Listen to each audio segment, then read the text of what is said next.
उप्रातपतिभ्यश्च वो नमो नमो उप्रातपतिभ्यश्च वो नमो नमो गीत्सेभ्यो गीत्सपतिभ्यश्च वो नमो नमो विरूपेभ्यो विश्वरूपेभ्यश्च वो नमो नमो ॐ गं गणपतये नमः। ॐ गं गणपतये नमो नमः। ॐ शाम्ब सदाशिवाय नमः। ॐ शाम्ब सदाशिवाय नमः। ॐ नमो भगवती देवी कुष्माण्डिनि सर्वकार्यप्रसादिनी सर्वनिमित्तप्रकाशिनी एहि एहि त्वरत्वरवरं देहि लिहि मातङ्गनिलिहि सत्यं ब्रूहि ब्रूहि स्वाहा।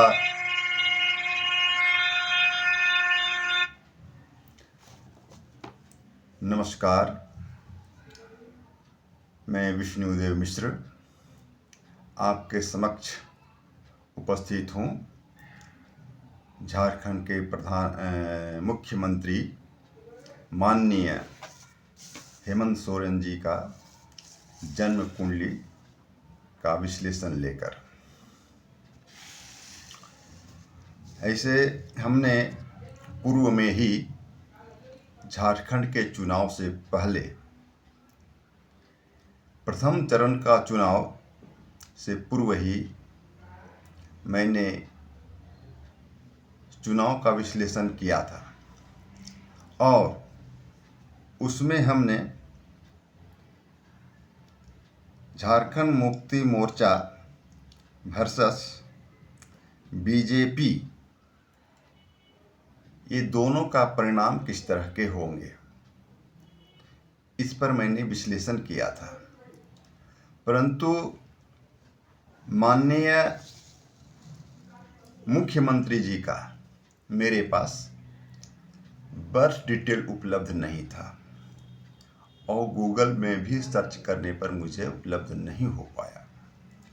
अतएव मैंने रमल पाशा के द्वारा, जो कि ज्योतिष शास्त्र का एक अत्यंत ही रहस्यमयी विद्या है,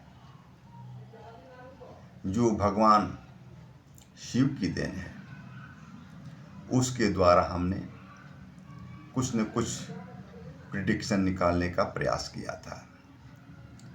प्रथम चरण के चुनाव के पूर्व मैंने जो उसमें प्रिडिक्शन निकाले थे, उसमें बहुत ही दोनों के मध्य बराबरी की स्थिति दिख रही थी और हमने उसमें विश्लेषण करके यह कहा भी था कि जैसी स्थिति थी, झारखंड मुक्ति मोर्चा को विजय पाना बहुत ही कठिन प्रतीत हो रहा था। परंतु जो हमने विश्लेषण किया, दोनों ही दलों के मध्य जब हमने तुलनात्मक अध्ययन किया, तो दोनों के बीच में और विशेषकर व्यक्तित्व में और कार्य करने के शैली में बहुत अंतर नहीं पाया, बल्कि झारखंड मुक्ति मोर्चा के नेता हेमंत सोरेन जी का व्यक्तित्व बहुत ही श्रेष्ठ पाया। और हमने प्रिडिक्शन के दौरान जो कुछ भी निर्णय हमने उसमें दिए थे, हालांकि उसमें बहुत ही स्ट्रगलफुल स्थिति दिख रही थी हेमंत सोरेन जी की, परंतु कुछ ग्रह ऐसे थे, कुछ स्थिति ऐसी थी जिसमें कुछ शर्तें थी। और ऐसे मुख्यतया हमारे हिसाब से हमारा जो मानना है, ज्योतिष शास्त्र ये प्रिडिक्शन का पूर्ण रूप से विषय नहीं है, बल्कि ज्योतिष शास्त्र हमें कर्म पथ बतलाता है कि हमें किस तरीके से कार्य करना चाहिए तो हमें सफलता मिलेगी। तो उस समय रमल के पासे में प्रिडिक्शन में मैंने यही किया मैंने एक शर्त बताई, वहाँ केतु जैसा प्लानेट इन्वॉल्व हो रहा था। तो उसमें केतु जैसे प्लानेट जहाँ इन्वॉल्व होते हैं, वैसी स्थिति में केतु एक ब्रेकर प्लानेट है और चीज़ों से वो डिस्कनेक्ट कर देता है। और चीज़ों से जब डिस्कनेक्ट कर देता है तो ऐसे सिचुएशन में सफलता पाना बहुत ही मुश्किल हो जाता है। तो हमने उसमें कुछ शर्तें रखी थी कि किस सिचुएशन में सफलता प्राप्त होगा, वो हमने स्पष्ट रूप से उसमें कहा है। और हमने वहाँ जो प्रिडिक्शन दिए थे, उस चीज़ को मैं अभी आपके सामने उस वीडियो का कुछ अंश जो है ऑडियो के रूप में मैं प्रस्तुत करता हूँ।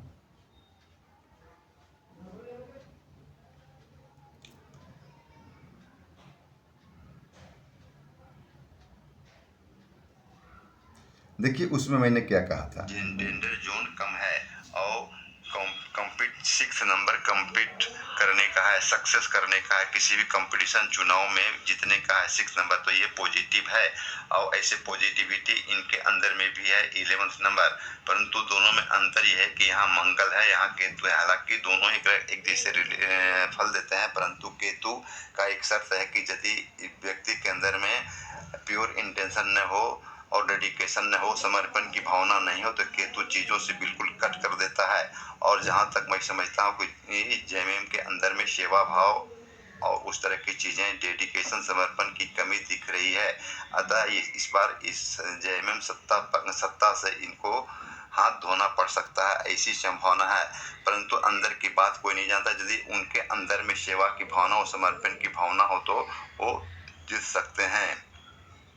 और हमने तो इस तरह से देखा कि कैलकुलेशन में कहीं न कहीं केतु का इन्वॉल्वमेंट है।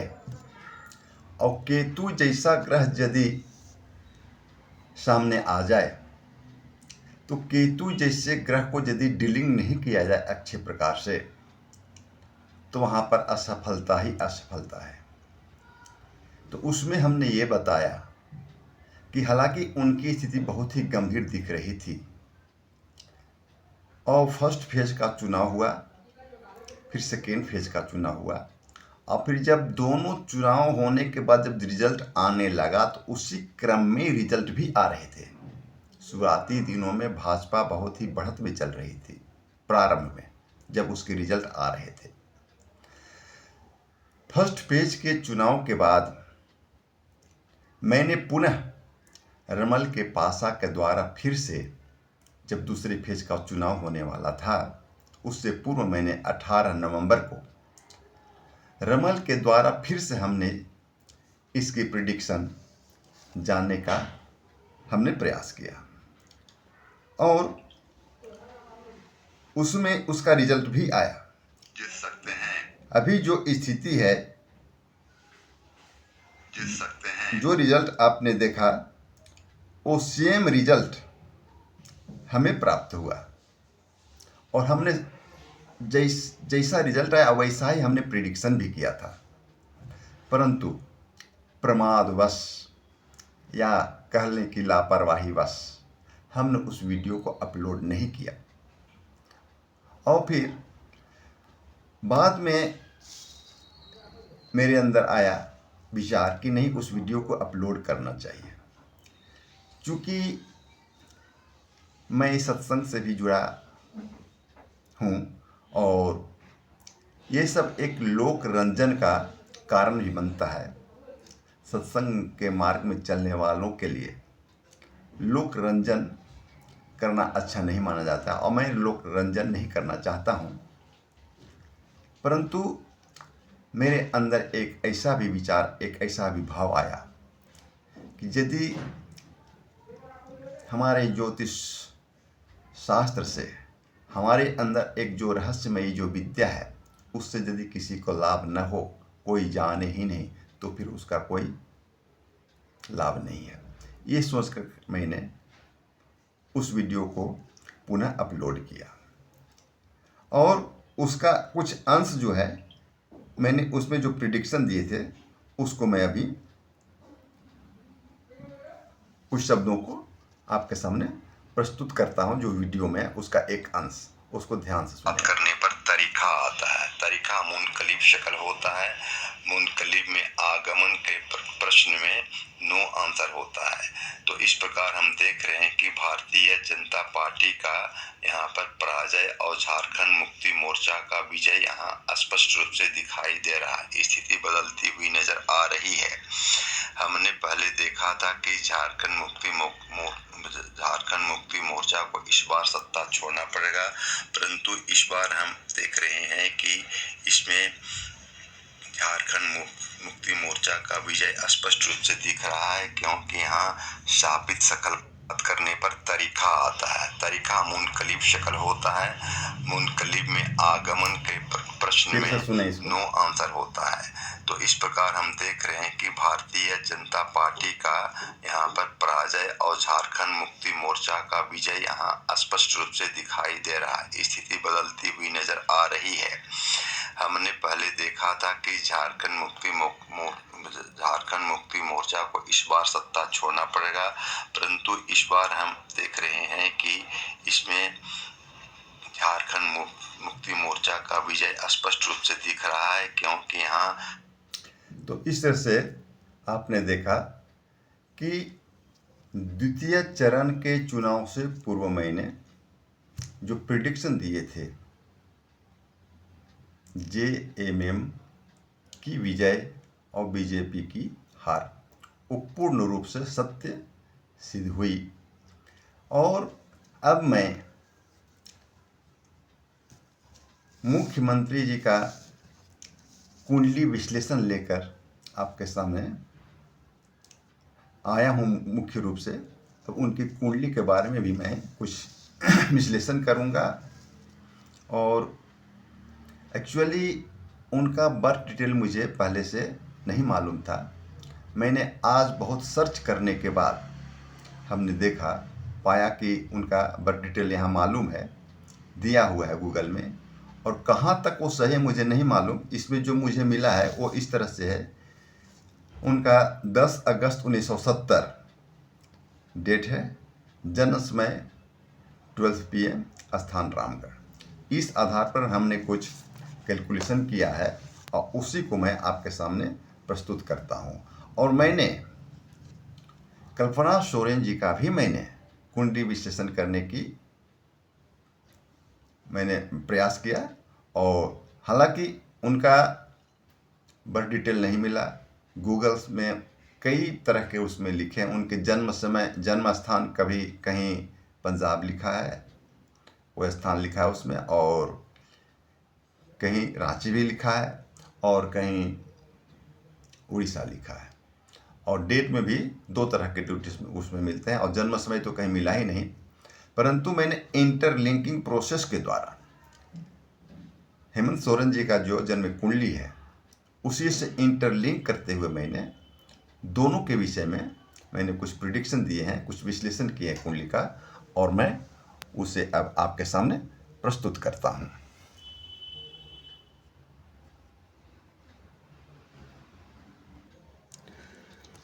तो देखिए, इस प्रकार से माननीय मुख्यमंत्री हेमंत सोरेन जी का ये जन्म कुंडली है। मैंने जो गूगल में सर्च किया उसमें मुझे मिला 10 अगस्त 1970, समय 12 PM, स्थान रामगढ़। इस आधार पर हमने जन्म कुंडली तैयार की। तुला लग्न की कुंडली है और तुला राशि है। लग्न में बृहस्पति बैठे हैं 5 डिग्री के, चंद्रमा 22 डिग्री के, पंचम भवन में राहु है, सप्तम में शनि, दसम भवन में सूर्य और मंगल है, एकादश भवन में बुध और केतु है, द्वादश में शुक्र है।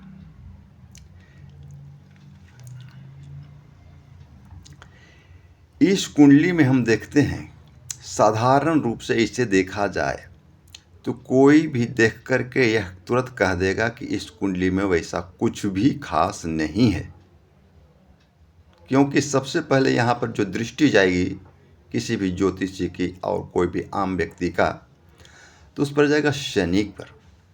शनि नीच राशि में है, मेष राशि में शनि नीच का होता है और कर्म का कारक हमारा प्रोफेशन का और किसी भी प्रकार के कर्म का ग्रह शनि है। ऐसी स्थिति में शनि यदि नीच राशि का हो तो जीवन में सफलता मिलना मुश्किल है। और यहाँ नीच राशि में बैठ कर के तृतीय दृष्टि से हमारे भाग्य का जो घर है उस पर दृष्टि डाल रहा है। तो ऐसी स्थिति में जीवन बहुत ही स्ट्रगलफुल हो जाता है और सफलता मिलना मुश्किल हो जाता है। इतना ही नहीं, इसका डिस्पोजिटर को देख लीजिए। शनि का डिस्पोजिटर मंगल है और बैठा हुआ है दसम भवन में, और दसम भवन में बैठ कर के ये भी नीच राशि का हो गया। अब कर्म का ग्रह दसम भवन भी हमारा खराब हो गया। अब इतना ही नहीं, इसके आगे देखिए शुक्र जैसा ग्रह नीच राशि का हो गया। अब 3 ग्रह नीच राशि के होने पर बताइए जीवन में सफलता कैसे मिल सकता है। और हमने कहीं सुना भी किन्हीं आचार्य के द्वारा उनकी कुंडली विश्लेषण कहीं शायद यूट्यूब में ही सुना, शनि नीच राशि का है। परंतु और उन्होंने सफलता मिलने से भी मना किया इस चुनाव में, परंतु उन्होंने बहुत ही गंभीर विश्लेषण नहीं किया इसमें उन्होंने बस सीधे सीधे उन्होंने शनि को नीच राशि देखा। परंतु वैसी स्थिति नहीं है, जो दिख रही है कुंडली वो नहीं है। कुंडली बहुत ही श्रेष्ठ है, बहुत ही उत्तम है। इसमें बहुत सारे राजयोग छुपे हुए हैं। सर्वप्रथम लग्न में गुरु और चंद्रमा की स्थिति गज केसरी योग बना रहा है। इतना ही नहीं है, इस गज केसरी योग से तो उन्हें सफलता मिलने वाला नहीं है। मैंने सैकड़ों कुंडलियां देखा है गज केसरी योग बनते हुए, और उसका जीवन बहुत ही स्ट्रगलफुल और फेल्योर देखा है।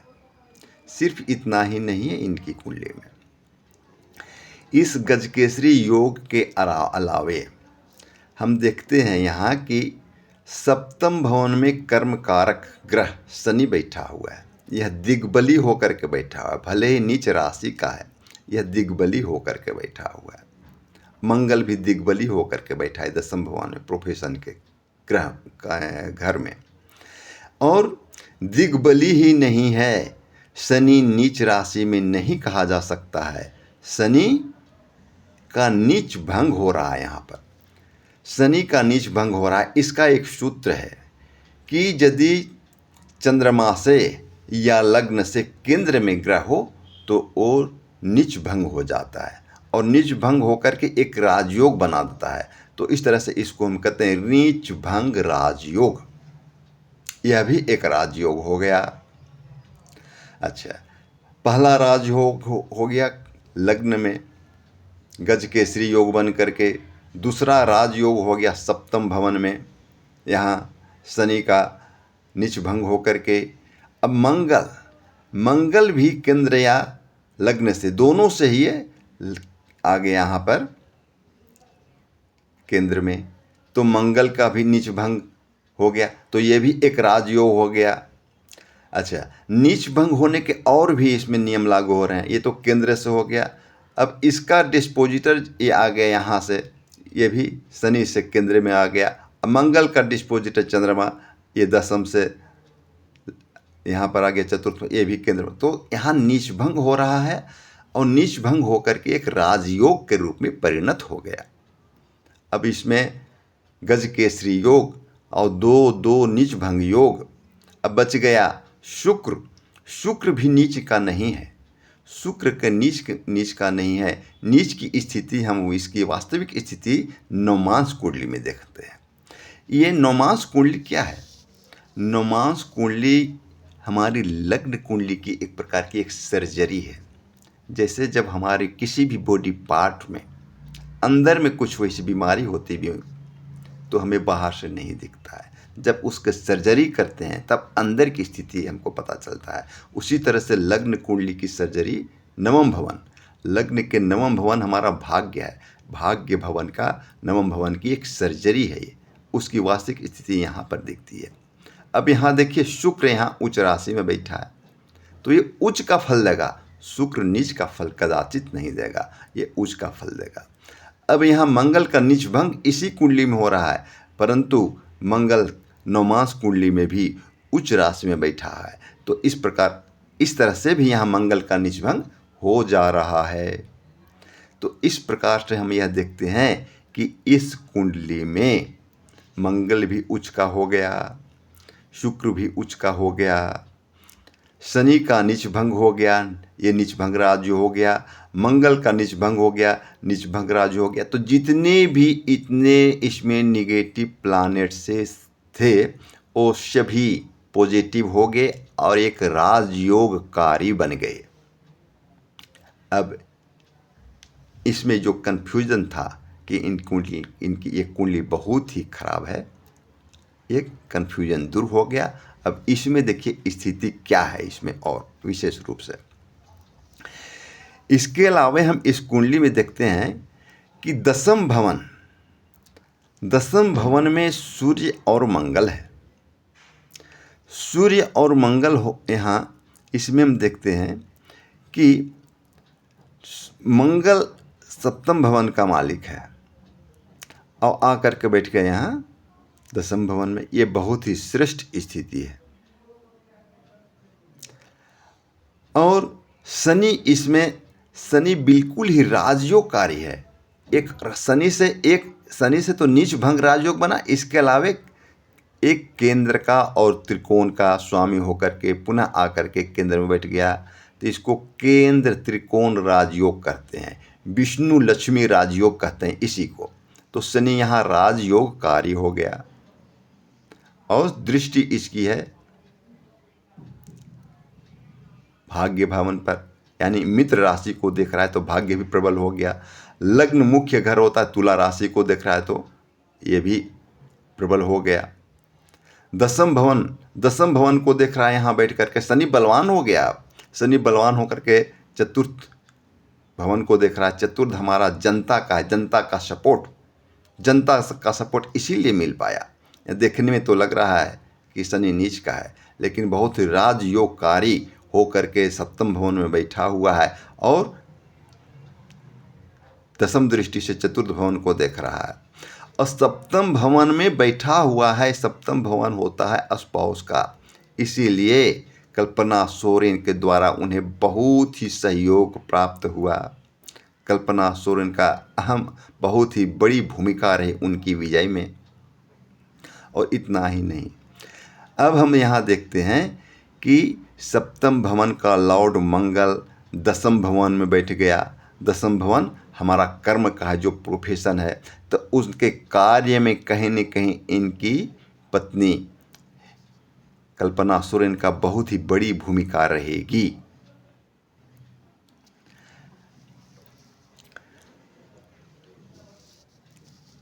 और ये जो स्थिति है यहाँ मंगल का और सूर्य का बैठना, दसम भवन में सूर्य जब आ जाता है तो वो हमें राजनीति के क्षेत्र में विशेष रूप से एक लीडरशिप क्वालिटी दे देता है, उसमें सफलता मिलती ही है।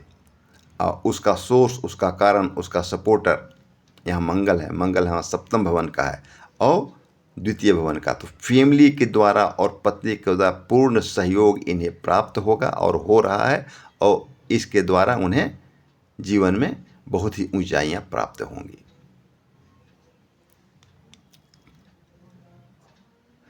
हमने यहाँ देखा कि शनि की पहले बहुत बुरी स्थिति थी, तो कितने सारे राजयोग शनि के द्वारा ही बना हुआ है। अब देखिए पंचम भवन में राहु बैठा हुआ है, कुंभ राशि का बहुत ही श्रेष्ठ माना जाता है, और इसका डिस्पोजिटर आके बैठ गया सप्तम भवन में। केंद्र का है ये डिस्पोजिटर, सप्तम भवन में बैठ के, ये भी एक राजयोग बनाया। तो इसीलिए बहुत ही माइंडसेट, बड़ी मानसिकता के साथ ये कार्य करने वाले व्यक्ति हैं और जीवन में बड़ी सफलता प्राप्त करने वाले हैं, इसमें कोई भी संशय नहीं है। बृहस्पति यहाँ बैठा है तृतीय भवन का स्वामी होकर के, तो तृतीय भवन और प्रथम भवन का जब कनेक्शन बन जाता है तो ऐसी स्थिति में व्यक्ति बहुत ही पराक्रमी होता है। वो सेल्फ मेड होता है, अपने बलबूते पर जीवन में बहुत कुछ करने की क्षमता रखता है, बहुत ही पराक्रमी होता है। सप्तम भवन का स्वामी मंगल दसम भवन में बलवान होकर के बैठा हुआ है। मंगल बलवान है, दिख रहा है नीच का, ये नीच भंग हो गया और नमांस में भी उच्च का हो गया। सप्तम भवन का स्वामी दसम भवन में बलवान होकर के बैठा है सूर्य के साथ। इसका मतलब है कि इस जातक का, अर्थात मुख्यमंत्री हेमंत सोरेन जी की पत्नी कल्पना सोरेन जी के अंदर में एक बहुत ही लीडरशिप क्वालिटी है, और बहुत ही लीडरशिप क्वालिटी के साथ साथ उनके अंदर में मंगल जैसे ग्रह बैठे हैं, तो उनके अंदर में सूर्य और मंगल के होने के कारण दोनों पुरुष ही ग्रह हैं, तो पुरुषोचित गुणों का होना नितांत महत्वपूर्ण दिख रहा है और उनके अंदर में पाया जाएगा लीडरशिप क्वालिटी रहेगी। मंगल सेना नायक का कारक ग्रह है और साहस पराक्रम का ग्रह है। बहुत ही एक महिला होते हुए बहुत ही पराक्रम और बहुत ही धैर्य और बहुत ही साहस और बहुत ही पराक्रम के साथ कार्य करने वाली स्थिति दिख रही है, और जीवन में एक बहुत ही बड़ी एक अथॉरिटी प्राप्त होने की भी संभावना है। 7th का लॉर्ड 10th में आ गया तो जीवन में उन्हें एक बार अथॉरिटी, बड़ी से बड़ी अथॉरिटी जरूर मिलेगी, और मैं समझता हूँ कि कहीं न कहीं CM का भी पद उन्हें एक बार अवश्य प्राप्त होगा। और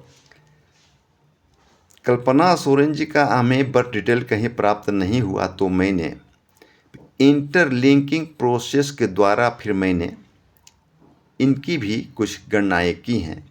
जैसे ये माननीय मुख्यमंत्री जी की कुंडली है, तो लग्न स्वयं हो गए, तो सप्तम भवन उनकी पार्टनर या कल्पना सोरेन जी हो गई। अब इसी को लग्न मान करके मैंने इंटरलिंकिंग प्रोसेस के द्वारा मैंने उनकी कुंडली तैयार की। ये है, इनका मेष लग्न आता है। मेष लग्न आता है, शनि यहाँ बैठा हुआ है लग्न में, सूर्य और मंगल चतुर्थ भवन में आ गया, बुध केतु पंचम भवन में, शुक्र छठे भवन में, गुरु और चंद्रमा। अब जो जो राजयोग उनके थे सारे राजयोग इनके अंदर में भी हो गया इंटरलिंकिंग प्रोसेस के द्वारा।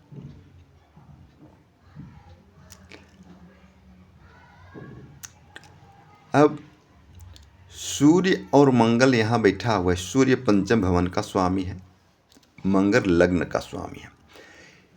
इनकी कुंडली भी यह बताता है, यहाँ भी इनकी कुंडली में सूर्य और मंगल दोनों ही यहाँ एक राजयोग बना करके बैठे हुए हैं। सूर्य पंचम भवन का स्वामी होकर के चतुर्थ में बैठा हुआ है, मंगल लग्न का स्वामी होकर के चतुर्थ भवन में बैठा हुआ है। ये दोनों ही ग्रह केंद्र त्रिकोण राजयोग, विष्णु लक्ष्मी राजयोग बना करके यहाँ बैठे हुए हैं। ये चतुर्थ हाउस, चतुर्थ भवन मजबूत हो गया। ये जनता का घर, जनता का सपोर्ट, जनता का दिल इन्होंने जीत लिया। ये हमारा हृदय भी है। और यह दसम भवन है, अथॉरिटी है और बड़े से बड़े पद है, बड़ा से बड़ा अथॉरिटी है। और यहाँ पंचम भवन इन्वॉल्व हो गया तो कहीं न कहीं मंत्री पद है, तो इन्हें कहीं न कहीं मंत्री पद तो मिलेगा ही मिलेगा, और हायर अथॉरिटी भी मिलेगा। चीफ मिनिस्टर भी बनने की योग्यता इनके अंदर में निश्चित रूप से है। तो एक दिन ये चीफ मिनिस्टर भी अवश्य बनेंगे। बहुत ही श्रेष्ठ कुंडली है।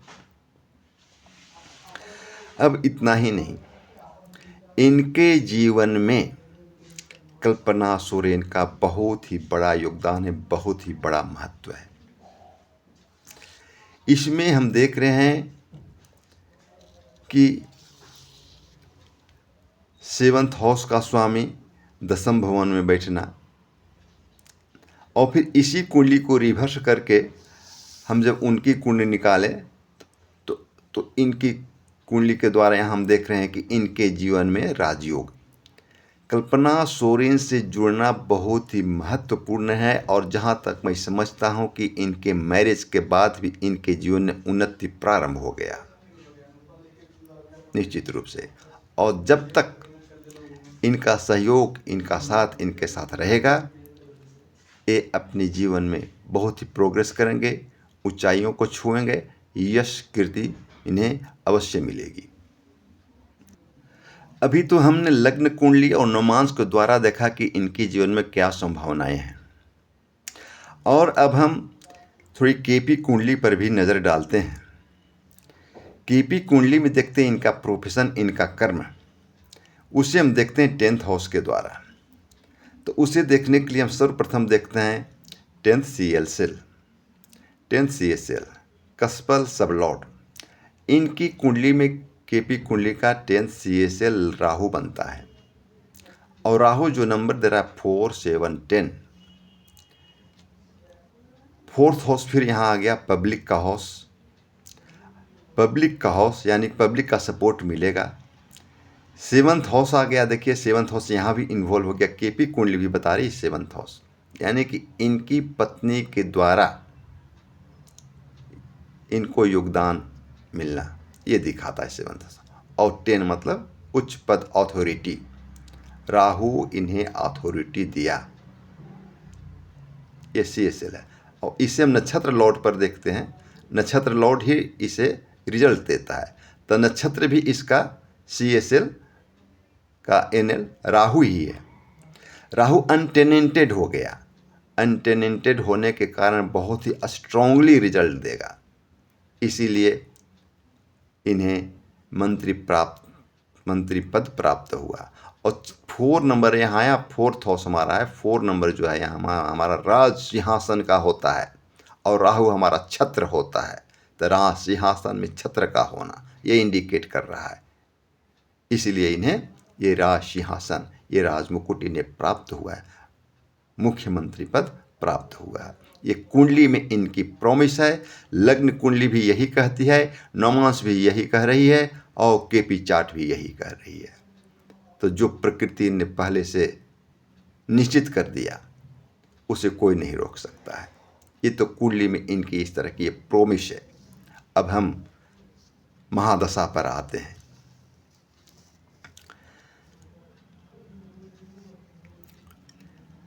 इनकी जब ये प्रथम बार CM बने थे, उसमें मरकरी और राहु का समय था। मरकरी की महादशा, राहु की अंतर्दशा थी। मरकरी में राहु की अंतर्दशा शुरू हुआ 7/11/2011 को, और ये समाप्त होता है 25 मई 24 को। इसी मध्य चुनाव हुआ था, और उसमें उन्होंने शपथ ग्रहण लिया था, शायद 13-14 में, और 1 साल के लिए साथ यहाँ पर रहे थे। तो उसमें जो नंबर था मरकरी का 10, 9, 12, वीनस का मरकरी का, और मरकरी का नक्षत्र लॉर्ड हो गया वीनस, सब लॉर्ड हो गया जुपिटर। मरकरी दे रहा है, वीनस दे रहा है 11, 8, 1, 12, 3, 6। अब फिर देखिए अंतर्दशा लेवल पर ले लेते हैं हम। अंतर्दशा लेवल पर देखिए यहाँ पर फिर राहु आ गया। उस समय मरकरी की महादशा थी, राहु की अंतर्दशा थी, और राहु का प्रोमिस है इनकी कुंडली में कि उन्हें राज सिंहासन मिलेगा, अथॉरिटी मिलेगी, और पत्नी का सहयोग रहेगा, और उसके कारण बहुत ही ऊंचाइयों पर पहुंचेंगे। ये कुंडली में प्रोमिस है। अब प्रथम बार जब चुनाव हुआ था उस समय मरकरी की महादशा, राहु की अंतर्दशा आया और उन्हें विजय मिली। वो सारी स्थिति यहाँ पर लागू हो रहे हैं। उसके बाद दूसरे चुनाव की बात करते हैं तो उस समय चल रहा था केतु की महादशा। केतु की महादशा और वीनस की अंतर्दशा। केतु की महादशा और वीनस की अंतर्दशा 7/10/2019 से 7/12/2020 तक, इसी के मध्य उस समय ये चुनाव हुआ था, है दिसंबर में 2019 में। अब देखिए, हम दोनों का अंतर्दशा और प्रतिअंतर्दशा दोनों का हम यहाँ आकलन कर रहे हैं। केतु ये भी अनटेनेंटेड है, ये भी स्ट्रॉन्ग रिजल्ट देने वाला है। तो केतु का नंबर आ गया 10, है ना, केतु का 10 हो गया। और इसके साथ केतु का एक और नंबर है 9।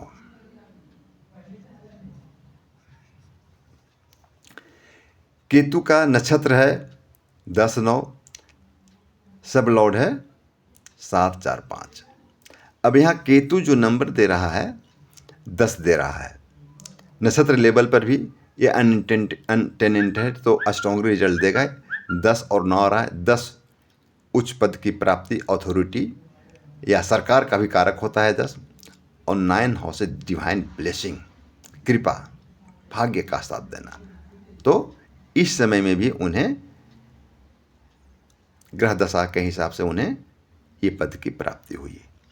यहाँ पर केतु, इनके जीवन में यहाँ पर राहु का योगदान था और यहाँ पर केतु, हमने इस समय जो इस समय केतु की महादशा चल रही थी दूसरी चुनाव 2019 में, केतु के कारण यहाँ पर इन्हें इस स्थिति प्राप्त हुई। और केतु यहाँ ब्रेकर प्लानेट है, ब्रेकर है, लेकिन फिर भी इन्हें सफलता क्यों मिली केतु के समय में, इसका मैंने रीज़न पहले बताया है, वो मैं फिर से आपको बताऊंगा। उसके बाद अभी आ गया महादशा केतु का ही है, अंतर्दशा शनि का है, सैटर्न का, प्रत्यंतरदशा मार्स का। तो केतु यहाँ पर जो नंबर दिए थे पुनः वहाँ पर रिपीट हो गया। उसी सिचुएशन में फिर यहाँ पर उन्हें विजय की प्राप्ति हुई। प्रति अंतर्दशा लेवल पर हम आते हैं। मार्स भी दे रहा है नंबर 10, 9, 12 और यहाँ पर 11 भी है, सक्सेस का, इच्छा पूर्ति का है। यहाँ 11 है, इच्छा पूर्ति का है, सक्सेस का है।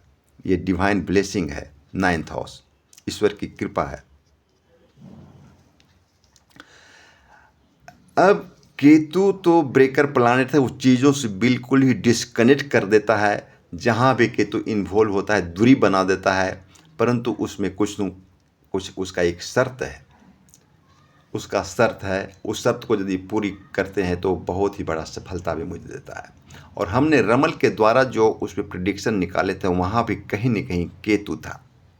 तो इन्हें उन्नति देने वाला, सक्सेस देने वाला केतु ही है और राहु भी है। राहु और केतु इनके लिए बहुत ही पॉजिटिव है।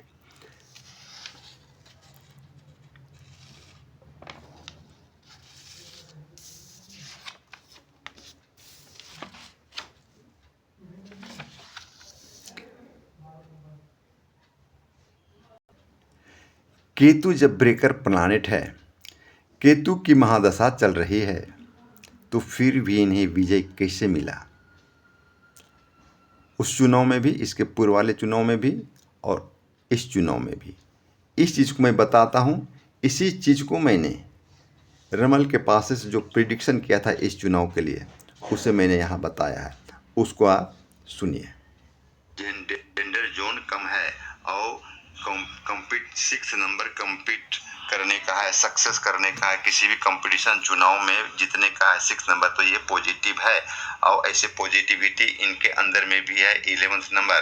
परंतु दोनों में अंतर यह है कि यहाँ मंगल है, यहाँ केतु है। हालांकि दोनों ही ग्रह एक जैसे फल देते हैं, परंतु केतु का एक शर्त है कि यदि व्यक्ति के अंदर में प्योर इंटेंशन न हो और डेडिकेशन न हो, समर्पण की भावना नहीं हो, तो केतु चीज़ों से बिल्कुल कट कर देता है। और जहाँ तक मैं समझता हूँ कि जेएमएम के अंदर में सेवा भाव और उस तरह की चीज़ें, डेडिकेशन, समर्पण की कमी दिख रही है। अतः इस बार इस जेएमएम सत्ता से इनको हाथ धोना पड़ सकता है, ऐसी संभावना है। परंतु अंदर की बात कोई नहीं जानता। यदि उनके अंदर में सेवा की भावना और समर्पण की भावना हो तो वो जीत सकते हैं। तो यहाँ आपने देख लिया कि मैंने पहले प्रिडिक्शन दिया था कि सत्ता से हाथ धोना पड़ेगा, परंतु एक कंडीशन है केतु का कि यदि हम केतु के तरीके से कार्य करें तो केतु डिस्कनेक्ट नहीं करता है, उसमें और आगे बढ़ा देता है। केतु का शर्त है आप समर्पित होकर के कार्य करें, डेडिकेटेड रहें, एक सेवा भाव से कार्य करें, एक प्योर इंटेंशन के साथ कार्य करें।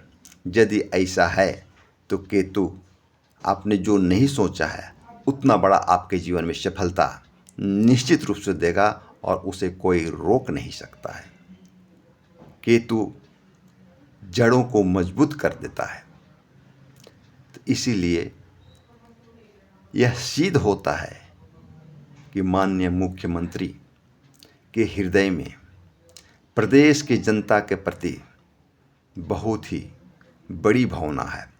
वो क्षेत्र के लिए, वो प्रदेश के लिए, यहाँ की जनता के लिए बहुत ही कुछ करना चाहते हैं। उनके अंदर में भाव है। यह फिलॉसफी कुंडली सिद्ध ज्योतिष का फिलॉसफी यह सिद्ध करता है। यहाँ यह सिद्ध होता है कि उनके अंदर समर्पण की भावना है और जनता के लिए कुछ करना चाहते हैं। यदि ऐसा नहीं होता तो उनका विजय होना मुश्किल था, क्योंकि केतु जैसा ग्रह उस सीधे सीधे स्थान से हटा देता है, कट कर देता है, डिस्कनेक्ट कर देता है। मैंने लग्न चार्ट, नवमास चार्ट और केपी चार्ट इसके द्वारा देखा कि क्या संभावनाएं हैं माननीय मुख्यमंत्री हेमंत सोरेन जी के जीवन में और उनके राजनीति में।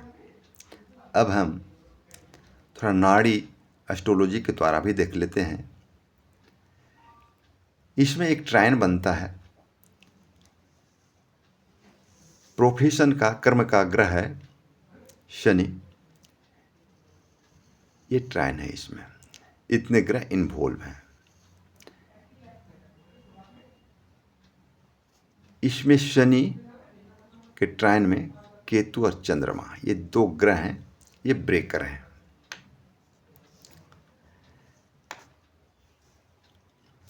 तो ये नाड़ी चार्ट भी, नाड़ी एस्ट्रोलॉजी भी कहती है कि यदि ये केतु से जुड़ कर के कार्य करें, एक प्योर इंटेंशन के साथ कार्य करें, एक जिम्मेदारी लेकर के कार्य करें, जनता के लिए कार्य करें, समर्पित होकर के कार्य करें, पूर्ण डेडिकेशन के साथ कार्य करें,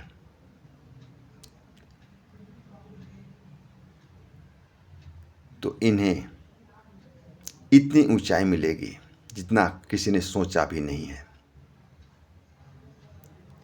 क्योंकि केतु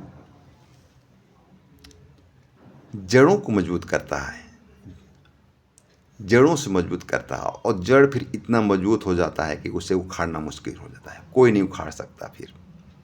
और परंतु यदि इसके विपरीत यदि हम चले, यदि हम समर्पित होकर के और डेडिकेटेड होकर के निष्कामता से कार्य नहीं किए, तो ये फिर बहुत दूर ले जाता है, फिर कनेक्ट होना मुश्किल हो जाता है।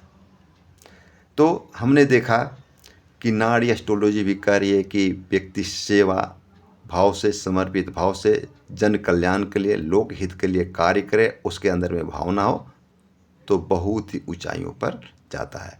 और शनि लास्ट में यहाँ आ रहा है, सभी चीज़ों को क्रॉस करके, गुरु को क्रॉस करके आ रहा है। गुरु जीव के रूप में व्यक्ति स्वयं है और उसके अंदर केतु होना चाहिए। और चंद्रमा है, चंद्रमा मातृतुल्य जो भी महिलाएं हैं या माता है उनका आशीर्वाद लेते रहे, उनके प्रति सोच अच्छी रखे। और इसीलिए उन्होंने जो योजना मैया समान योजना इन्होंने लाया, चंद्रमा लाया। इसके जो 2 ब्रेकर प्लानेट, बहुत बड़े ब्रेकर प्लानेट थे, ये दोनों को इन्होंने पूर्ण रूप से यूटिलाइज किया।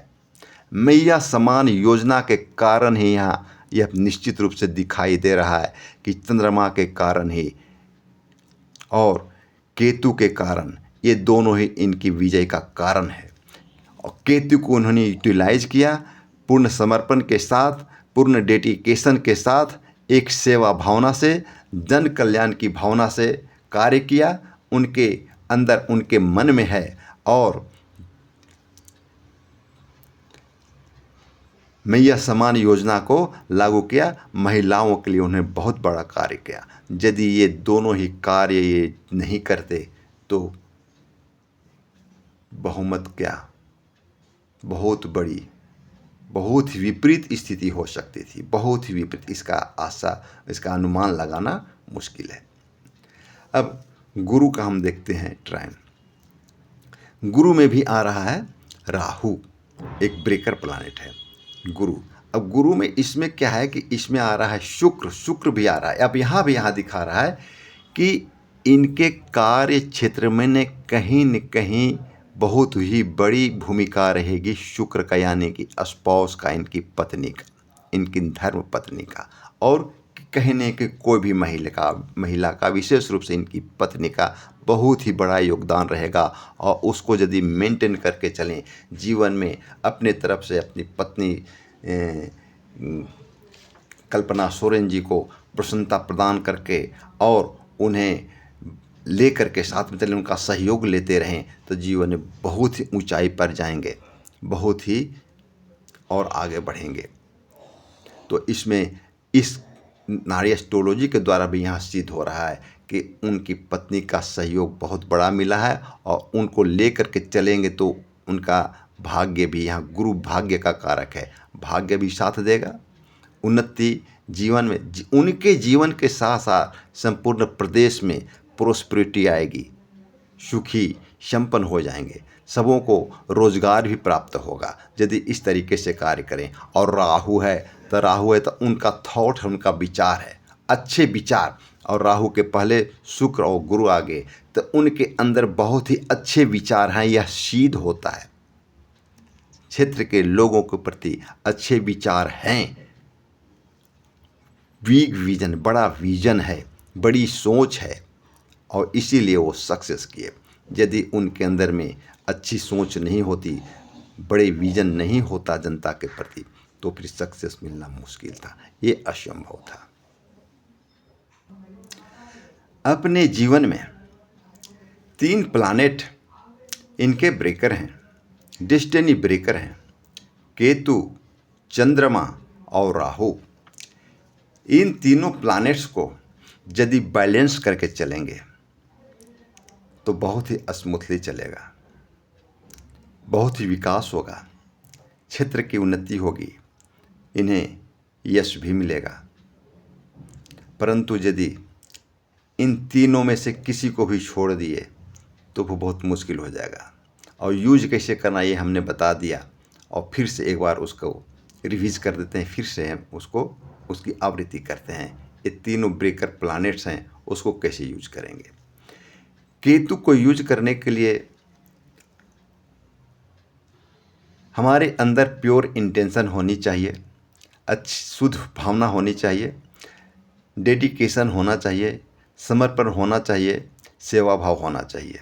ये रहेगी तो इनकी उन्नति कैसी होगी, इनको सोचना ही नहीं है। केतु प्रकृति है, प्रकृति उतना देगी जितना इन्होंने सोचा नहीं है। ये यदि इस भाव से सेवा, समर्पण, डेडिकेटेड होकर के कार्य करेंगे तो प्रकृति इतना देगी जितना इन्होंने सोचा नहीं है।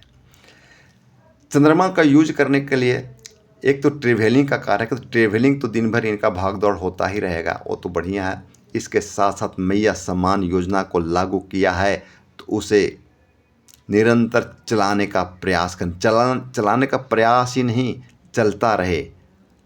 और माता समान और महिलाओं की उन्नति, उन्हें मान सम्मान कैसे प्राप्त हो, ये इस चीज़ को हमेशा ध्यान में रखें। और यहाँ भी आ रहा है शुक्र, तो ये भी महिलाओं के द्वारा कहीं न कहीं, महिलाओं के कारण इनके जीवन में उन्नति का मार्ग प्रशस्त होगा। और बड़ा विजन रखना, बड़ा कार्य करना है राहु को यूज करने के लिए। केतु प्योर इंटेंशन, डेडिकेशन, समर्पण, राहु बड़ा कार्य, बिग थॉट्स, ये रखना है। ये यदि करेंगे तो जीवन में कभी भी इन्हें रुकावट नहीं होगा। और केतु को यूज करने के लिए एक और महत्वपूर्ण बात है कि ये अपने पूर्वजों को हमेशा याद रखें। इन्हें ये जो स्थिति मिली है, इनके पूर्वजों के कारण मिला है, क्योंकि केतु हमारा एंसेस्टर्स है। केतु एंसेस्टर है, पूर्वज है, डीएनए है। तो पूर्वजों की कृपा से ही, और शनि के पहले यहाँ है, तो पूर्वजों की कृपा से ही इन्हें इस पद की प्राप्ति हुई है। तो अपने पूर्वजों को, इथिक्स को, कुछ नियमों को अपने जीवन में लेकर के चलें।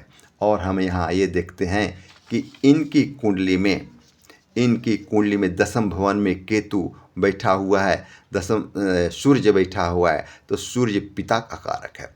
ये जो इन्हें विरासत के रूप में ये मिला है राजनीति और ये पद, तो और सूर्य से द्वितीय भवन में केतु की स्थिति है।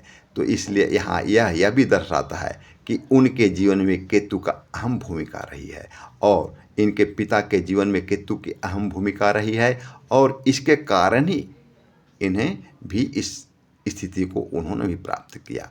तो अपने पिता के और अपने पूर्वजों के कोई इथिक्स को, कोई अच्छी बातों को लेकर के अपने जीवन में लेकर के चलें, तो इनके जीवन में सदा उन्नति रहेगी।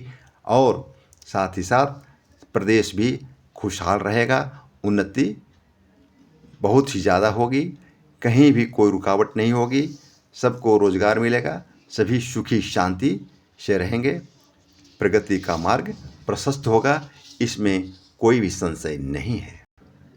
संक्षेप में एक बार फिर से रिपीट करता हूँ। यदि माननीय मुख्यमंत्री जी अपने पूर्वजों के या पिता के, अपने इंसेस्टर के 3 शिक्षाओं को, एथिक्स को लेकर के जीवन में चलें और पूर्ण रूप से समर्पित होकर के, डेडिकेशन होकर के, प्योर इंटेंशन के साथ, बड़े विजन के साथ कार्य करें। और साथ ही साथ इन्होंने जो महिलाओं के लिए मैया समान योजना लागू किया है, उसको बरकरार रखें, और साथ ही साथ महिलाओं की उन्नति के लिए हमेशा प्रयासरत रहें, उसको केयर करें।